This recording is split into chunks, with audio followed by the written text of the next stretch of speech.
अभी राहुल गांधी जी बड़ा लंबा बोल कर गए कि प्रधानमंत्री जी मेंबर हैं, अमित शाह जी मेंबर हैं, मैं अकेले मेंबर हूं, मेरी बात नहीं सुनी जाती है। ये 24 नवंबर 1980 का लालकृष्ण आडवाणी का पार्लियामेंट में इलेक्टोरल रिफॉर्म का क्वेश्चन है सर, और उसका जवाब शिवशंकर जी देते हैं। शिवशंकर जी ये देते हैं, रिकॉर्ड का चीज है सर, कि चुनाव आयोग बहुत ही ईमानदारी से काम कर रहा है, इसीलिए अपोजिशन के किसी नेता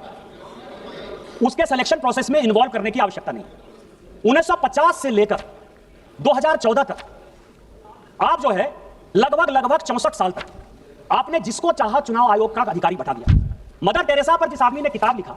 जो ज्वाइंट सेक्रेटरी के लिए एमपैनल नहीं हुआ, एडिशनल सेक्रेटरी के लिए एमपैनल नहीं हुआ, सेक्रेटरी के लिए एमपैनल नहीं हुआ, वो नवीन चावला चीफ इलेक्शन कमिश्नर हो गया। केवल मदर टेरेसा का जो है, केवल क्रिश्चियनिटी को जब पढ़ा रहा था, केवल उसके आधार पर आपने चुनाव आयोग बना दिया। एमएस गिल, जिसने कि राहुल, जब Sonia Gandhi ji office of profit के चक्कर में फंस गई और लगा कि ये दीवार हो जाएंगी, 6 साल के लिए चुनाव लड़ने के लिए काबिल नहीं रहेंगी, उस एमएस गिल को आपने जब बचाया, उसने उसके रिटायर होते ही 10 साल तक उसको ढोते रहे, आप केंद्र में मंत्री बनाए रखे। आज आप जो है 100 चूहे खा के बिल्ली चले हज को। हमने तो कम से कम एक कमेटी बना दी कि कम से कम आपको चुनाव आयोग के घोषणा के पहले, यदि आपको लगता है कि बात नहीं सुनी जाती है, तो चुनाव आयोग के घोषणा के पहले आपको लिस्ट भेज देते हैं, आप उस कमेटी के सदस्य होते हो, कम से कम नोट ऑफ डिसेंट आप लिख देते हो।